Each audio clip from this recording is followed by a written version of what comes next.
বিসমিল্লাহির রহমানির রহিম। ইয়া আইয়ুহাল্লাযীনা আমানু দুখুলু ফিস-সিলমি কাফা। আল্লাহু আকবার। আল্লাহু আল্লাহ রাব্বুল আলামিন বলেছেন ঈমানদারগণ, এখানে কিন্তু বুঝতে হবে আমাদেরকে আল্লাহ রাব্বুল আলামিন কিন্তু যেই কোন লোককে নির্দিষ্ট করে আল্লাহ রাব্বুল আলামিন নির্দিষ্ট করে ডাক দিয়েছেন। কি করে? নির্দিষ্ট করে আল্লাহ বলেছেন ইয়া আইয়ুহাল্লাযীনা আমানু। ঈমানদারদেরকে আল্লাহ রাব্বুল আলামিন ডাক দিয়েছেন, অন্য কাউকে নয়। আল্লাহ রাব্বুল আলামিন বলেছেন ঈমানদারগণ, তোমরা পরিপূর্ণভাবে ইসলামে প্রবেশ করো। সুবহানাল্লাহ। আরেকটা মহাব্বতে পরিপূর্ণ বোঝেন না সবাই? পরিপূর্ণ বলতে আপনি কখনো এই দিকে, কখনো ওই দিকে, কখনো ওই দিকে, কখনো পিছনের দিকে, এরকম যেই কোনো দিকে যেই কোনো মুহূর্তে ছোটাছুটি করতে পারবেন।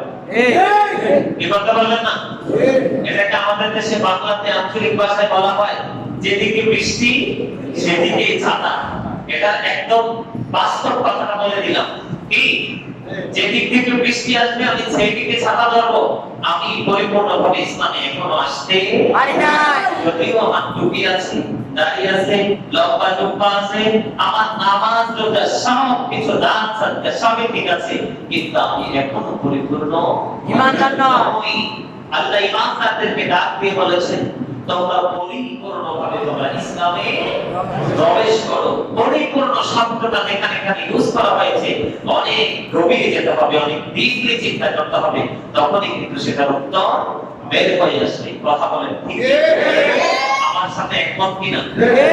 আর জোরে বন্ধুরে আমার, পরিপূর্ণভাবে যদি আমরা ইসলামে প্রবেশ করতে না পারি, ঈমানদার যদি হতে না পারি, তাহলে আপনার আমার জীবন সবার সামনে দেখা যাবে সুন্দর, কিন্তু আল্লাহর দৃষ্টিতে সেটা বিপন্ন হিসাবে আখ্যায়িত হবে। কথা বলেন ঠিক কিনা? আমার সাথে একমত কিনা? যদি আমার সাথে একমত হন, একটু নজর দিয়ে দেখবেন বন্ধু, আমাদের খবর। আবার যারা কখনো ডান দিকে, কখনো বাম দিকে, কখনো সামনের দিকে, কখনো আবার পিছন দিকে, আবার কখনো উল্টো দিকে তারা ভাগতে যায়, তাদের জন্য খবরটা ভয়ঙ্কর। আর যারা পরিপূর্ণ ঈমানদার, তাদের জন্য হলো নিয়ামত। জোরে বলেন সুবহানাল্লাহ। হাদিস শরীফের মধ্যে এসেছে বন্ধু, হাদিস খানা এসেছে ইবনে মাজাহ শরীফের মধ্যে, আল্লাহ রাসূল বলেছেন, আল্লাহর হাবিব আমাদেরকে জানিয়ে দিয়েছেন, যদি তোমাদের নিকট উহুদ পাহাড় পরিমাণ যদি স্বর্ণ থাকে, কি থাকে? স্বর্ণ। উহুদ পাহাড় পরিমাণ যদি তোমাদের নিকট স্বর্ণ থাকে, আর এই স্বর্ণ যদি তোমরা আল্লাহর রাস্তায় খরচ করো, তোমরা যদি পরিপূর্ণ ঈমানদার হতে না পারো, তাহলে তোমাদের ঈমান গ্রহণযোগ্য হবে না। এবার আপনাদেরকে একটা এক্সাম্পল দিই, এই হাদিস শরীফের মূল যে সারমর্ম হবে সেটা বোঝানোর জন্য একটা এক্সাম্পল হলো বন্ধু, আমি আপনাদেরকে বোঝাই, এদিকে তাকান, আমার দিকে তাকান, অন্য দিকে নজর দিলে চলবে না, কারণ এটা বন্ধু আপনাদের আসলের মতো না। এই পৃথিবীর চাকচিক্যময় কোনো পরিবেশ না, এটা হলো জান্নাতের বাগান, যেখানে আসতে অ্যাপার্টমেন্ট লেখা লাগে। সুবহানাল্লাহ। সেই লেখা হলো আল্লাহ রাব্বুল আলামিনের দেওয়া আশ্রম। সুবহানাল্লাহ। আমরা বলার কারণ এখন রাস্তায় গিয়ে দেখেন মুসলমান অটো চালায়, মুসলমান রিকশা চালায়, ট্রাকের ড্রাইভার গান চালায়, বাসের ড্রাইভার বাস চালায়, বিরামহীনভাবে বন্ধ তারা তাদের কর্ম নিয়ে ব্যস্ত আছে। এটা কখনোই পরিপূর্ণ মুমিন হতে পারে না। কথা বলেন ঠিক কিনা? এই মুহূর্তে মুসলমানের জন্য, ঈমানদারের জন্য সবচেয়ে বড় নিয়ামত হলো আল্লাহর ডাকে সাড়া দিয়ে মসজিদে চলে এসে আল্লাহর গোলামি করা। কথা বলেন এখন কিনা? ওই যে বললাম উহুদ পাহাড় পরিমাণ স্বর্ণ আছে, এই ইবনে মাজাহ শরীফের হাদিস থেকে প্রমাণ। এই উহুদ পাহাড় পরিমাণ স্বর্ণ আল্লাহর রাস্তায় ব্যয় করে দেওয়া হলো। নবী বলেছে এই খরচ তো আল্লাহর দরবারে কবুল হবে না। কেন গো নবী? এটা কবুল না হওয়ার কারণ হলো সে পরিপূর্ণ ঈমানদার না। কথা বলেন ঠিক কিনা? বন্ধু, তার উজ্জ্বল প্রমাণ হলো মানুষের জীবনে কখনো সুখ এসে ধরা দেয়, আবার কখনো দুঃখ হাতছানি দিয়ে রাখে। কথা বলেন ঠিক কিনা? কখনো মানুষ সুখের দিনে বসবাস করে, আবার কখনো দুঃখের সাগরে হাবুডুবু খায়। ঠিক কিনা বলেন? আল্লাহর হাবিবের হাদিস থেকে প্রমাণ। আল্লাহর নবী বুঝিয়েছেন মানুষ সকলে তুমি দেখবি না আল্লাহ তোমাকে রহমত করেছে, তোমাকে বরকত দিয়েছে, তোমাকে শান্তি দিয়েছে, কিন্তু যখন জীবনের একটা সময় তোমার দুঃখ হাতছানি দিয়ে লাগলো, সেই দুঃখটা সারাদিন তুমি দুঃখিত হয়ে গেলা, এটা আল্লাহর রহমত মানতে পারলা না, এটা তোমার তকদীরের লেখা, এটা তুমি মানতে পারলা না, তুমি রাগান্বিত হয়ে আমল তামল করছো, তখন তোমাকে মুমিন বলা যাবে না, ঈমানদার বলা যাবে না। তোমার যদি কোনো দুঃখ আসে, তুমি যদি কোনো বেদনা পাওয়ার শিকার হও, তখন তোমাকে মনে করতে হবে এটাও তোমার জন্য রহমত। কারণ আল্লাহ বান্দার আমলনামার দিকে যখন তাকায় দেখে অনেক বেশি পাপ আছে, তাকে পাপ মুক্তির জন্য ধীরে ধীরে সাজা দিয়ে পাপগুলো মুক্ত করে দেয়। আর জোরে আর কিছুজন বাকি থাকে, তখন আল্লাহ রাব্বুল আলামিন তার মৃত্যুর যন্ত্রণা বাড়িয়ে দেয়, আর মৃত্যুর যন্ত্রণা বাড়িয়ে দিয়ে বাকি সব পাপের সমাধান করে দেয়। কবরে যাবে সে মুমিন হয়ে। সুবহানাল্লাহ। আপনারা একমত কিনা? আরেকটু মহব্বতে বলেন একমত কিনা? সবাই যদি একমত থাকেন আমার দিকে তাকান বন্ধু। মুমিন অবস্থায় যদি কোনো মানুষ নেক আমল করে, আল্লাহ রাব্বুল আলামিন তাকে সম্মানী করে পৃথিবীর বুকে বাঁচিয়ে রাখে, আর মরার পরে বরাদ্দ আছে তার জন্য মহা পুরস্কার। সুবহানাল্লাহ। জোরে বলেন না সুবহানাল্লাহ। আর মুহাম্মদে সুবহানাল্লাহ। ঈমানদার হতে হবে আমাদেরকে। আমার মূল বিষয় কি? ঈমান। আর জোরে ঈমান। মূল বিষয় কি? ঈমান। আজকে খুতবায় সুন্দর করে কবি বর্ণনা করেছেন মহান তাআলা আমিনু কামা আমানান নাস। মুহাম্মদে আল্লাহু আকবার। চমৎকার উপদেশ, অত্যন্ত মধুমাখা উপদেশ, যেটা ঈমানদারের জন্য বন্ধ পরিপূর্ণ নিয়ামত। তোমরা ঈমান আনো যেমনি ঈমান এনেছেন সাহাবায়ে কিরাম। সুবহানাল্লাহ। তাহলে আপনি আমি সফল হতে পারবো। কথা কি বুঝেন নাই? আমাদের উপদেশ দেওয়া হয়েছে আমরা ঈমান আনবো কার মতো? সাহাবাগণ যেভাবে ঈমান এনেছেন, তারা যেভাবে ঈমানদার হয়েছেন, আমরা সেইভাবে ঈমান আনার উপদেশ দেওয়া হয়েছে। জোরে সোরে বলেন না সুবহানাল্লাহ। রাসূলের প্রেমিক যারা, আল্লাহর প্রিয় গোলাম যারা, তারা কিন্তু কখনোই পৃথিবীর তোয়াক্কা করবে না। কখনোই তাদের স্বজন প্রীতির তোয়াক্কা, কখনোই তারা পৃথিবীর ধন দৌলতের তোয়াক্কা করবে না। তাদের স্বপ্ন একটাই, আমি ওই কাজ করব যেই কাজ আমাকে দুনিয়াতে শান্তি দেয় বা না দেয়, পৃথিবীতে সুখী হতে পারি আর না পারি, কিন্তু আমি পরকালকে হারাতে পারবো না। আমার বোতলে একটু পানি আছে, আপনারা জানেন প্রতি শুক্রবারে নিয়ে আসে পানি। এই বোতলের মধ্যে অথবা গ্লাসের মধ্যে যেইটুকু পানি আমরা রাখি বা পান করি, এইটুকু পানি হলো আমাদের জীবন। এই কোন দুনিয়া? এই দুনিয়ার জীবন। আর ওই যে মহাসাগরের মধ্যে যত পানি আছে, সেই পানিগুলো হলো আপনার পরকালের জীবন, বর্তমান জীবন। আবার চিন্তা করেন, জীবনের সময়টা কতটুকু আর পরকালের সময়টা কত বিশাল। কথা কি বুঝতে পারছেন? মানে আপনাদেরকে বোঝানোর জন্য এক্সাম্পল স্বরূপ দিয়েছি। দুনিয়ার সময়টা একেবারে ছোট, কিন্তু পরকালের সময়টা বিশাল লম্বা, ঠিক কিনা বলেন? আর জোরে বলেন আমার কথা, আমার কথা একমত না? একমত না হইতে পারলে কিচ্ছু করার নাই। আমার কথার মধ্যে বিন্দু পরিমাণ কোনো সন্দেহ নেই। আপনারা কি আমার সাথে একমত? বন্ধুরা আমার, এবার আসেন আরেকটা হাদিস শরীফ আমি আপনাদেরকে শোনাই। এই হাদিস শরীফটাও এসেছে ইবনে মাজাহ শরীফের মধ্যে। বন্ধুরা আমার, হযরতে জুনদুব ইবনে আব্দুল্লাহ রাদিয়াল্লাহু তাআলা থেকে হাদিস নাম বর্ণিত। তিনি বলেছেন, আমরা আমাদের প্রাণের নবীর কাছে শক্তিশালী যুবক ছিলাম। এই খুতবা এসেছে হাদিসখানা কি আল্লাহর হাবিবের কাছ থেকে বলেছেন। তিনি বললেন, আমরা রাসূল সাল্লাল্লাহু আলাইহি ওয়াসাল্লামের নিকট শক্তিশালী যুবক ছিলাম। আমরা কোরআন শিক্ষা করার আগে ঈমানের জ্ঞান অর্জন করতাম। আরেকটু মহাব্বতে শক্তিশালী যুবক তারা ছিল, ঈমানের দিক দিয়ে অনেক শক্তিশালী। আমরা ঈমান শিক্ষা করতাম কোরআন শিক্ষা করার পূর্বে। তার মানে ঈমানের জ্ঞান অর্জন করা প্রত্যেকটা মুসলমানের উপর ফরজ। এটা আগে অর্জন করতে হবে। কি করতে হবে? তারপরে কোরআন, আর কোরআন তেলাওয়াত শিখি, কোরআন শিখি আমরা ঈমানকে কি করব? মজবুত করব। আর ঈমানকে মজবুত করার কোরআন শরীফের অন্যতম নিয়ামতের পরিপূর্ণ দুইটা আয়াত, ইউদিল্লু বিহি কাসীরা ওয়া ইয়াহদি বিহি কাসীরা ওয়া মা ইউদিল্লু বিহি ইল্লাল ফাসিকিন।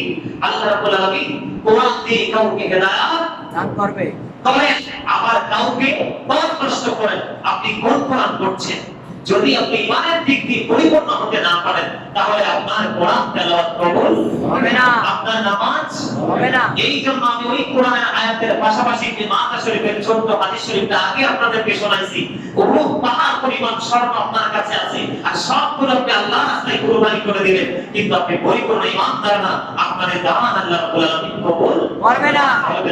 এটা অত্যন্ত সেনসিটিভ একটা বিষয়, ঠিক কিনা বলেন? এখন ঈমান আমাদের কোথায় আনতে হবে, ঈমানটাকে কিভাবে ধারণ করতে হবে?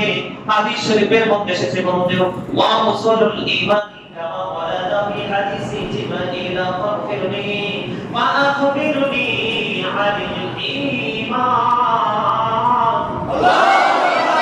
আরেকটা মহাব্বতে হাদিসে জিবরাইলের মধ্যে বর্ণিত আছে, বন্ধু, পরিপূর্ণ মূল ঈমানের মূল সম্পর্কে জিবরাইল আলাইহিস সালাম রাসূলকে বললেন, ও নবী, আপনি আমাকে ঈমান সম্পর্কে অবগত করুন। জোরে সোরে বলুন না সুবহানাল্লাহ। ঈমানের বিষয় কি করুন? অবগত করুন। এটা হাদিসে জিবরাইলের মধ্যে এসেছে, বন্ধু। আগন্তুক জিবরাইল বললেন, আমাকে ঈমানের বিষয় কি করুন, মানে অবগত করুন, মানে আমাকে জানান ঈমানের বিষয় সম্পর্কে। তখন আল্লাহর হাবিব সরকারে দো আলম নূরে মুজাসসাম তিনি বলেছেন, ক্বালা তুমিনু বিল্লাহ, আল্লাহর প্রতি ওয়া মালাইকাতিহি, ফেরেশতাদের প্রতি, আল্লাহর ফেরেশতাদের প্রতি, ওয়া কুতুবিহি, আসমানী কিতাব সমূহের প্রতি, ওয়া রাসূলিহি, সকল নবী রাসূলের প্রতি, ওয়াল ইয়াউমিল আখির, এবং পরকালের প্রতি, ওয়া তুমিনা বিল কদরি খায়রি ওয়া শাররিহি। চিৎকার করে বলুন আল্লাহ। এখানে কি বলা হয়েছে, বন্ধু? আল্লাহ রাব্বুল আলামিনের প্রতি, ফেরেশতাদের প্রতি, আসমানী কিতাব সমূহের প্রতি, এবং সকল নবী রাসূলের প্রতি, পরকালের প্রতি। এখানে সবচেয়ে বড় রহস্যময় বিষয় হলো, আগের সবগুলো ক্লিয়ারলি আপনারা বুঝে দিয়েছেন। দুইটা জায়গায় বান্দার মাঝে মাঝে সমস্যা হয়, তার মধ্যে একটা হলো নবী রাসূলের সব কিছু সব মুসলমান মানে না। রাসূলের সব বিষয় সব মুসলমান মানে না। আর যেই যে বিষয়গুলো এই মুসলমানের সংশয়, সেই মুসলমান সংশয়ের মধ্যে থেকে জীবন অতিবাহিত করবে, সেই ঈমানদার হতে পারবে না। এই যে এখানে লাস্টে হাদিসে জিবরাইল লাস্টের দিকে অত্যন্ত গুরুত্বপূর্ণ একটা বিষয় এসেছে, বন্ধু।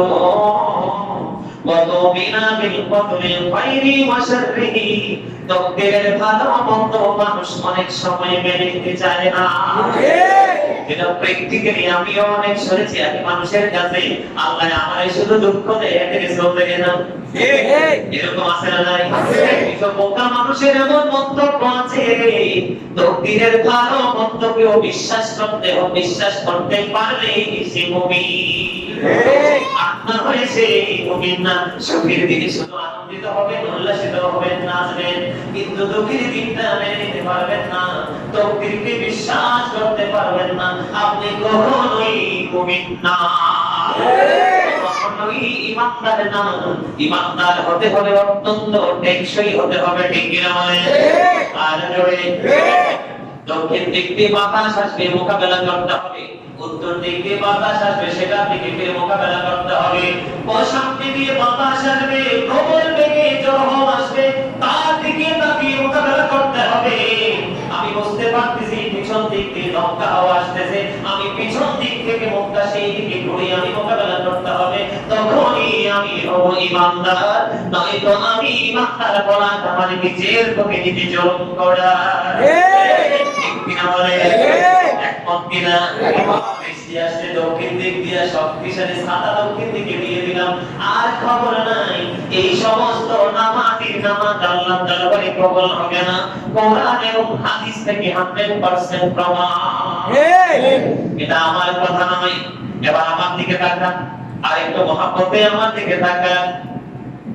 ইন্নামাল মুমিনুন, ঈমানদার তো তারাই যারা, এই একটু নজর দেন, আমরা কিন্তু প্রেম করতে পারি, ঠিক ঠিক, আমরা কিন্তু প্রেম করতে পারি যখন আবেগী হয়ে যায়, কেউ আবেগী কথা বলে, আবেগের মুখোমুখি হয়ে বিবেককে জবাই করে ফেলি। এই জিটা কিন্তু সেক্রেটারি সাহেব সবাই বলে না, কথা বুঝেন নাই? সভাপতি সাহেব এই জিটা কিন্তু সবাই বলছে না, সবাই কিন্তু শুনছেন, ঠিক না বলে? আবেগী হয়ে বিবেককে জবাই করা যাবে না, বিবেককে কুরবানি করা যাবে না। বিবেক হলো আল্লাহর দেওয়া নূর, এই বিবেক দিয়ে অন্ধকারকে চিরতরে আলোকিত করা যায়। এই পৃথিবীর লাইটিং যোগ করে করবেন, আলোকিত করা সম্ভব নয়। একটা ব্যক্তির জীবন যদি আলোকিত হয়, আর সেই ব্যক্তি যদি পাওয়ারফুল হয়, তার এই পাওয়ারের আওতায় সবাইকে এনে গোটা জাতিকে আলোর দিকে ধাবিত করা যায়। এটা হলো সেই নূর। আল্লাহ বিবেক সবাইকে দেয়নি, যাকে বিবেক দিয়েছে, বুদ্ধি দিয়েছে, বিচক্ষণতা দিয়েছে, মনে করতে হবে আল্লাহ রাব্বুল আলামিনের খাস রহমত তার উপর বর্ষিত হয়েছে। আমার সাথে একমত কিনা? আর জোরে মহব্বতে ঠিক কিনা? এখানে কি বলা হয়েছে? ইন্নামাল মুমিনুন, ঈমানদার তো তারাই কারা। এবার দেখেন, আল্লাযীনা আমানু বিল্লাহি ওয়া রাসূলিহি, আল্লাহ রাসূলের প্রতি ঈমান আনে। আর রাসূলের মধ্যে অন্যতম রাসূল হলো আপনার আমার প্রাণের নবী।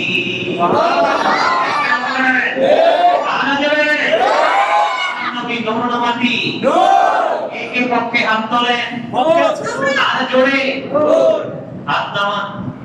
আলহামদুলিল্লাহ, আমার নবী আমরা যা করতেছি তা দেখেন কি না? দেখেন। আর কি বিশ্বাস করেন না করেন, এটাই 100% সত্য।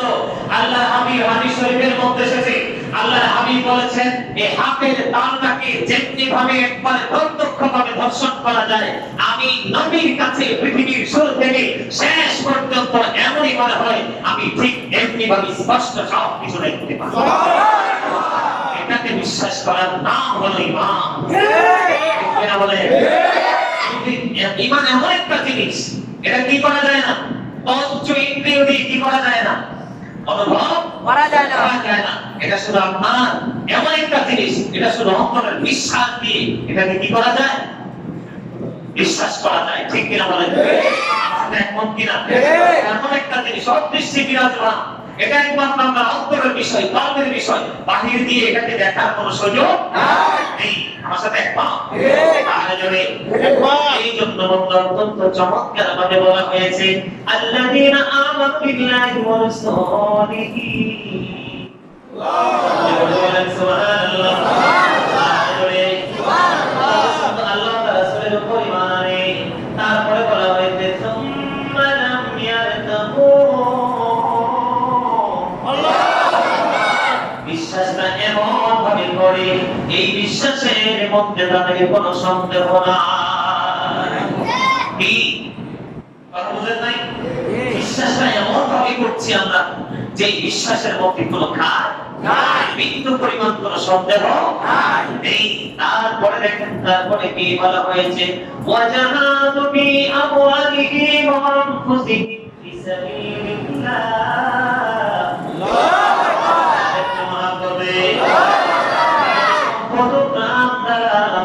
আল্লাহর পথে যুদ্ধ করি। বুঝছেন কি না?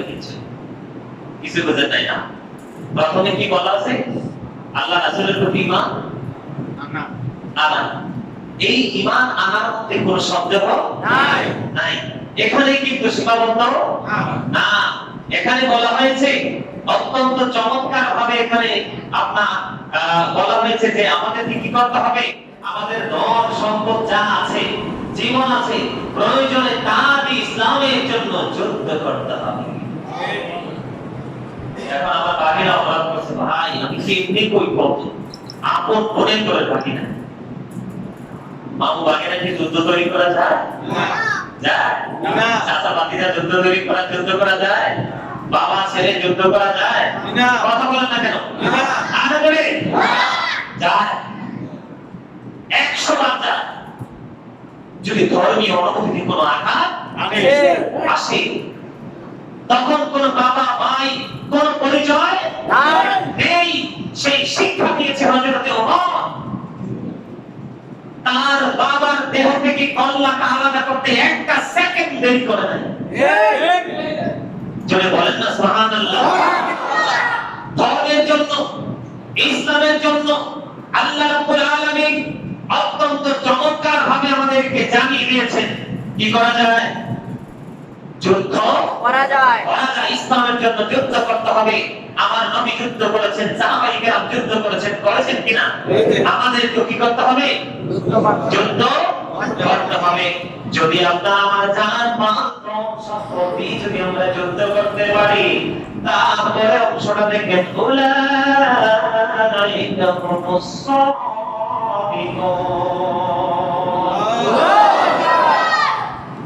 যদি আমরা কি করতে পারি?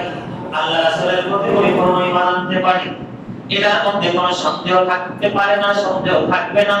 যার ঈমানের মধ্যে কোনো সন্দেহ নাই, তার কাছে কখনোই অন্যায় প্রশ্রয় পেতে পারে না।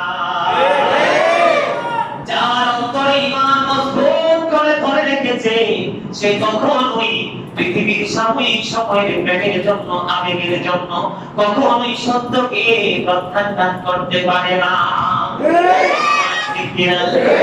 দেখেন অত্যন্ত চমৎকার উলাইকা হুমুস সাদিকুন।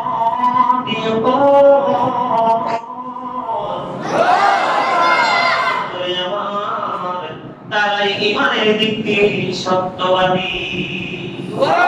তারাই হলো সত্যবাদী ঈমানদার। তারা নিজেদেরকে সত্যবাদী হিসাবে এইভাবে হাত উঁচু করে দেখাইতে পারবে। আর যারা ওই যে বললাম বৃষ্টি আসতে ওইদিকে, ছাতা কিন্তু ওইদিকে, আর বাকি 3 দিকের খবর নাই, এরা কখনোই মুমিন নয়, এরা কখনো ঈমানদার নয়। এদের সাথে ঈমানদারের প্রেম কখনোই থাকতে পারে না। কথা বলেন ঠিক কিনা? আর একটু মহব্বতে একমত। ঈমান কি তাদের সাথে রাখা যায় না? প্রেম কি তাদের সাথে করা যায় না? আমার সাথে একমত সবাই? আলহামদুলিল্লাহ বলেন। আমার সাথে একমত হতে পারাটা এটা আপনাদের জন্য খুশনসিব, এটা আপনাদের জন্য বড় ধরনের একটা নিয়ামত। এটা কি মানতে প্রস্তুত সবাই? আলহামদুলিল্লাহ বলেন। আরেকটু মহব্বতে সম্মানিত উপস্থিতি, আল্লাহ রাব্বুল আলামিন আমাদেরকে কখনো দুঃখ দিবে, কখনো সুখ দিবে। আমরা যখনই চাইবো তখনই কিন্তু অনেক সময় আমরা যা চাই তা পাই না, অনেক সময় দেরি হয়। এটাও কিন্তু আল্লাহ রাব্বুল আলামিনেরই কাজ। এই গোটা দুনিয়া সৃষ্টি জগতে যা আল্লাহ রাব্বুল আলামিন মাত্র 6 দিনে সৃষ্টি করছেন। কয় দিনে? 6 দিনে। আপনারা বলেন 6 দিন। কয় দিনে? 6 দিন। 6 দিনে fi sittati ayyam, 6 days। মাত্র 6 দিনে আল্লাহ রাব্বুল আলামিন কি করেছেন? সৃষ্টি করেছেন। আল্লাহ যদি বলে কোন হয়ে যাও, পায় এখন একটা সেকেন্ড লাগে না, হয়ে যায়। সুবহানাল্লাহ বলেন। আরে যাবে আল্লাহু খায়রুল মাকিরিন, শ্রেষ্ঠ কৌশলের মালিক আল্লাহ। যেই ব্যক্তি সত্যবাদী পরিপূর্ণ ঈমানদার, ওই যে আমি একদিন আপনাদেরকে বলেছি I love you for Allah, I hate you for Allah, হুব্বু ফিল্লাহ ওয়াল বুগদু ফিল্লাহ। ভালোবাসাও আল্লাহর জন্য, আবার ঘৃণাও আল্লাহর জন্য। কাউকে ভোগে মেনে নিব সেটাও আল্লাহর জন্য, আবার কাউকে ভোগ থেকে আপনার একটা বিক্ষিপ্ত একটা যেই কোনো একটা বস্তুর মতো নিক্ষেপ করবো সেটাও কিন্তু দূরে ফেলে দিব আল্লাহর জন্য। আপনার পৃথিবীতে আপনার স্বাধীন মতো চলার অনুমতি আল্লাহ দেন নাই। আল্লাহ রাব্বুল আলামিন নির্দিষ্ট একটা কি দিয়েছেন? কোড দিয়েছেন। ইসলাম যে নাও only a religion one also from the code of life। ঠিক কিনা বলেন? পরিপূর্ণ জীবন ব্যবস্থা কোথায় রয়েছে? ইসলামে রয়েছে। এর মধ্যে সর্বপ্রথম হলো কিতাবুল্লাহ, আল্লাহর কোরআন, তাহলে কোরআন। ঠিক কিনা বলেন? পবিত্র কোরআন। এই পবিত্র কোরআন, তারপরে আছে হাদিস, তারপরে হলো ইজমা, তারপরে হলো কিয়াস। ঠিক কিনা বলেন? উপযোগী কোন সমাধান আসছে না কোরআন হাদিস থেকে, তৎকালীন সময় যুগে যেই আইনবাই কেরাম থাকবে তারা যেই সমাধান দিবে সেটাকে মেনে নিলেও সেটাকে মেনে নিতে হবে। এটাও ইমানদারের কাজ। ঠিক কিনা বলেন? সম্মানিত উপস্থিতি, আল্লাহ রাব্বুল আলামিন ছাড়া কারো গোলামি আমরা করতে পারবো না। এটা থেকে আমরা একমত? যদি একমত হন তাহলে মূর্তি পূজায় যান কেন? এই দেশে সংখ্যালঘু হিন্দু, দেখি হিন্দুদের পূজায় দেখি অসংখ্য পুরুষ লোক দেখা যায়, নাকি সবাই হিন্দু? এদের মধ্যে ম্যাক্সিমামই মুসলমান, তারাও পরিপূর্ণ ঈমানদার নয়।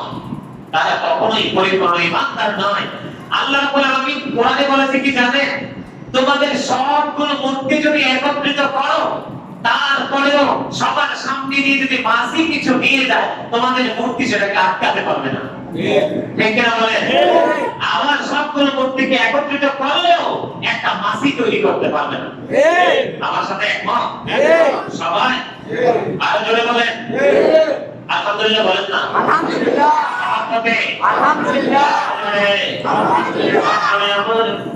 আল্লাহ বলেন কত সুন্দর করে বলেছেন, ওয়ান্নাহু তাআলা ওয়া মা আরসালনাকা মিন ক্বাবলিকা মির রাসূলিন ইল্লা নুহি ইলাইহি আন্নাহু লা ইলাহা ইল্লা আনা ফা'বুদুন।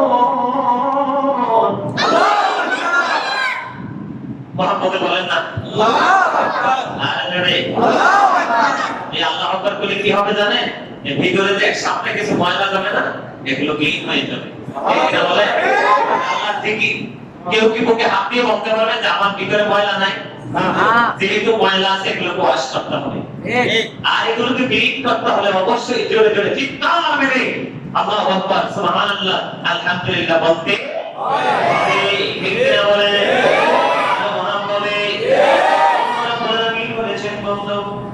আপনার পূর্বে যত নবী রাসূল প্রেরণ করেছি তাদের কাছে আমি আল্লাহ ওহী পাঠিয়েছি। সুবহানাল্লাহ। ওহী বুঝেন নাই? বুঝেন? আলহামদুলিল্লাহ বলেন। সেই ওহীর মধ্যে প্রথম কাজটা ছিল কি জানেন? আন্নাহু লা ইলাহা ইল্লা আনা। এর মধ্যে প্রথম হলো আমি ব্যতীত অন্য কারো উপাসনা করো না। আল্লাহু আকবার। আর মুহাম্মদ আল্লাহু আকবার। তোমরা আমারই ইবাদত করো।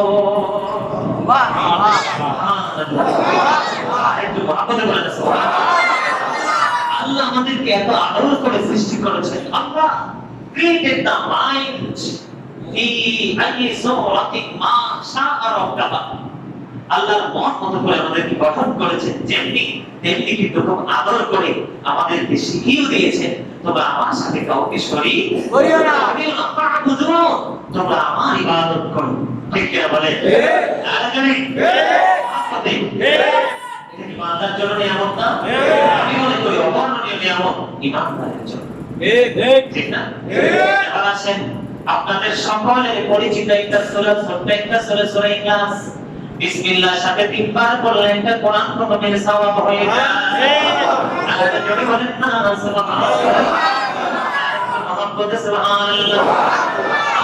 তো সূরা ইখলাসের মধ্যে আল্লাহ সম্পর্কে আল্লাহ কি বলেছে দেখেন, قال تعالى قل هو الله احد। আল্লাহু আকবার। আল্লাহ এক। আল্লাহ কি এক? এক। আল্লাহ is one। আল্লাহ এক, লা শরীক, আল্লাহর সাথে কোনো শরীক নেই। আল্লাহ আহাদ। কথা বলেন ঠিক কি না? ঠিক। এর পরের আয়াত দেখেন, আল্লাহুস সামাদ। আর জোরে বলেন না আল্লাহু আকবার। আল্লাহু আকবার। তিনি কি না? তিনি কারো অপেক্ষা না। Allah isn't dependent on anyone. Allah তাআলা মুখাপেক্ষী নন। লাম ইয়ালিদ ওয়া লাম ইউলাদ। আল্লাহু আকবার। তিনি কাউকে জন্ম দেয়নি, he didn't give birth। তিনি কাউকে জন্ম দেয়নি, he didn't get birth।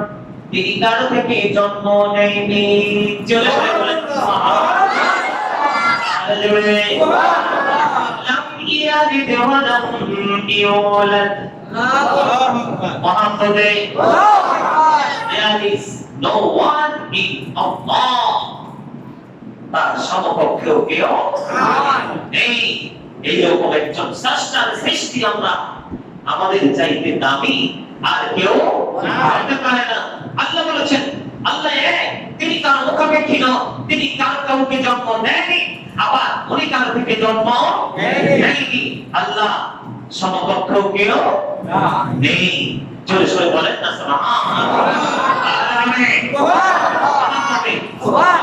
এত সত্য আল্লাহ রাব্বুল আলামিনের খবর দেওয়ার পরেও যদি কেউ মূর্তি পূজকের কাছে যায়, তাহলে তার মতো হতভাগার কেউই বন্ধুরে আমার, আপনাদেরকে আজকে একটা বুদ্ধি শেখায়, হাদিস শরীফের কথা শুনবেন। অনেক বেশি যখন রোদের তীব্রতা থাকে, মানে রোদের তাপ থাকে পাকা রাস্তায়, আমি ওই দিন প্রোগ্রাম থেকে আসার সময় আমার ড্রাইভারকে বলেছিলাম, তুমি সামনের দিকে নজর দাও, নজর দিয়ে দেখো মনে হয় যেন ওই দূরে পানি থই থই করছে, কিন্তু যতই আসি ততই দেখি নাই। ঠিক কিনা বলেন? বেঈমান কাফির মুশরিকদের কর্মগুলো হলো এরকম। মরুভূমির মধ্যে তারা দেখতো রৌদ্রের অনেক তীব্রতার মধ্যে দূরে দেখা যাবে পানি দেখা যায়, যাইয়া দেখবে কিছুই না। ঠিক বেঈমান কাফির মুশরিক যারা, তাদের জীবনের কর্মগুলো এমন, কাজের শেষে যাইয়া দেখবে জিরো। ঠিক কিনা বলেন? আমার কথাটা মনে রেখি, নেক্সট টাইম যদি কেউ আপনাদের এইরকম কোন পরিবেশের মুখোমুখি হন, তখন আপনারা কি করবেন? আপনারা ওইদিকে নজর দিবেন, চাইয়া দেখবেন ওখানে কোনো কি নাই, পানি নাই। ওই যে একটু আমি বললাম, মূর্তি সবগুলো একত্রিত হলে একটা মাছি তৈরি করতে পারবে না, এবং এখান থেকে কিছু নিয়ে গেলে আটকাতেও পারবে না। একটা ছোট্ট মাছির ক্ষমতাও তার মধ্যে নাই। এই দেশের মানুষ বেঈমান কাফের মুশরিকরা কিভাবে এই মূর্তির কাছে গিয়ে সিজদা দিয়ে পড়ে থাকে সেটা বুঝে আসে না। ঠিক কিনা বলেন? তারা কিন্তু ইমানদারদের প্রকাশ্য দুশমন। ইন্নাল কাফিরিনা কানু লাকুম আদুওয়াম মুবিনা। বিধর্মীরা হচ্ছে মুসলমানের কি প্রকাশ্য দুশমন। এটার মধ্যে বিন্দু পরিমাণ কোনো সন্দেহ নাই। ঠিক কিনা বলেন? আল্লাহর কাছে সবচেয়ে অপছন্দের কাজ করতে জানা দরকার আছে নি? আছে। জানবেন কি? কথা বলেন। আল্লাহ রাব্বুল আলামিনের কাছে আব্দুল্লাহ ইবনে আব্বাস রাদিয়াল্লাহু তাআলা আনহু থেকে হাদিসটা বর্ণিত। আমি রাসূল সাল্লাল্লাহু আলাইহি ওয়াসাল্লামের খেদমতে আরজ করলাম, কোন অপরাধ আল্লাহর নিকট সবচেয়ে বড়? তখন আল্লাহ রাব্বুল আলামিন জানিয়ে দিয়েছেন, আল্লাহর হাবিব সঙ্গে সঙ্গে জানিয়ে দিয়েছেন, আল্লাহর সাথে কাউকে শরীক করা। যারা মূর্তি পূজা করে তারা নিঃসন্দেহে কি করে? কথা বলা না, আল্লাহর সাথে শরীক করে। তারা কিন্তু তারা এই মূর্তিকে তারা কি করে, ভগবান মনে করে, দেবতা মনে করে, ঠিক কিনা বলে? ওইটা মনে করেই কিন্তু যায়। আর তার পাশাপাশি ওখান থেকে প্রসাদ খাইতে মুসলমানও যায়।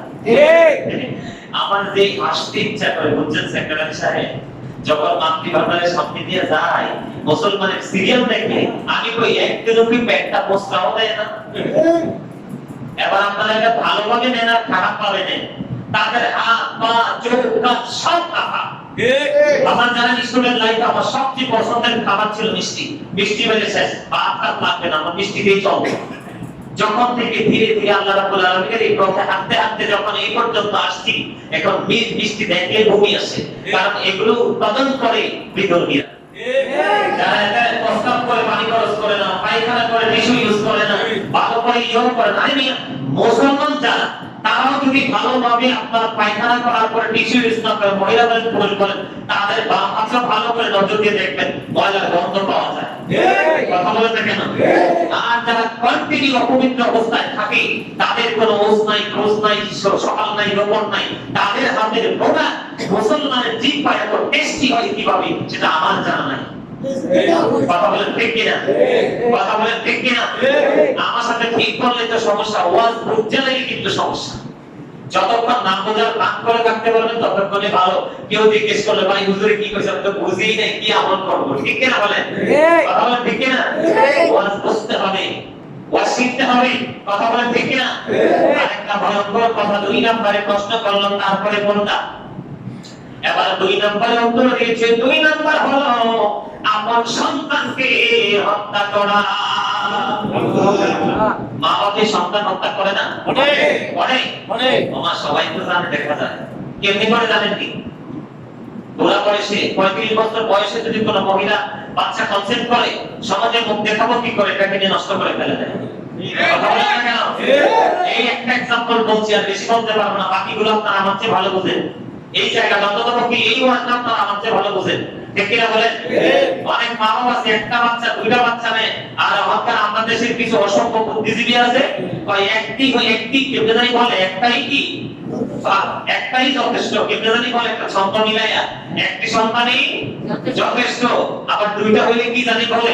এরা বুদ্ধি পাইয়া এখনকার আধুনিক যুগের ছেলেরা বিয়ের 5-6 বছর বাচ্চা এনে না, পরে দেখা যায় মহিলা চিরদিনের জন্য ভক্তা হয়ে গেছে, আর সে বাচ্চা কনসেপ্ট করতে পারবে না। এরকম অনেক আছে দলিল।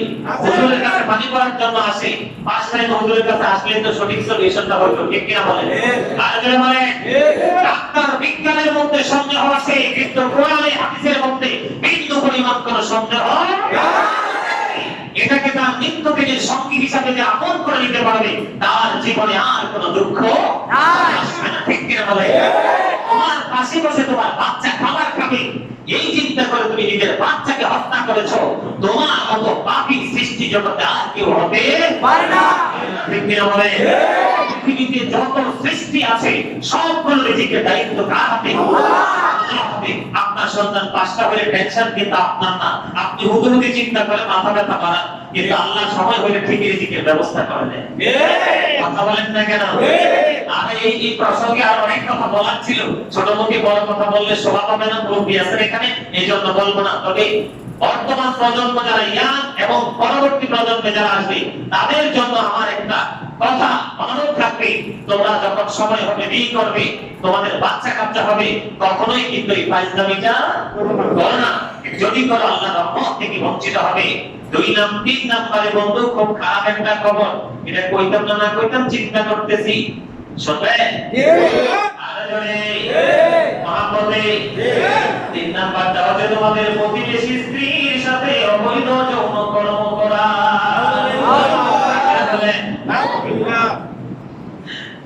কথা বলেন ঠিক কিনা?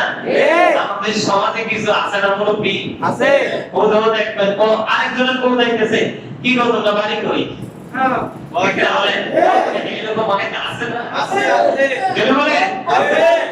নাউজুবিল্লাহ। দ্বিতীয় দিন কোথা থেকে আসছো সেটা জিজ্ঞেস করবে, তৃতীয় দিন কোথায় গিয়েছিলে সেটা জিজ্ঞেস করবে। তখন ধীরে ধীরে ওই তাদের মধ্যে সখ্যতা সৃষ্টি হবে। আল্লাহ রাসূলের হাদিস থেকে প্রমাণ, যেখানে বেগানা একজন পুরুষ থাকে, বেগানা একজন নারী থাকে, থার্ড পারসন হিসাবে থাকে শয়তান। তখনই কিন্তু তারা অবৈধ কাজে লিপ্ত হতে বাধ্য হয়। এই জন্য কি করা যাবে না, পরের স্ত্রীর দিকে কি করা যাবে না, নজর দেওয়া যাবে না, তাদের সাথে কথাও বলা যাবে না, তাদেরকে অ্যাভয়েড করতে হবে, তাদেরকে বয়কট করতে হবে। একান্তই যদি কোনো বিশেষ প্রয়োজন থাকে তাহলে আমার ঘরেও কিন্তু মহিলা মেম্বার আছে, আমি তার মাধ্যমে কোন বার্তা যদি থাকে আদান প্রদান করবো। কিন্তু আমি তো একজন পুরুষ, জিনাল আইনুন নজরু, চোখের জিনা হলো দেখা, বেগানা নারীর দিকে তাকানো একজন পুরুষের চোখের জিনা। জোরে বলেন নাউজুবিল্লাহ। সময় অনেক হয়ে গেছে, আর 1 মিনিটও না, অনেক কথা বলার ছিল, কিন্তু আসলে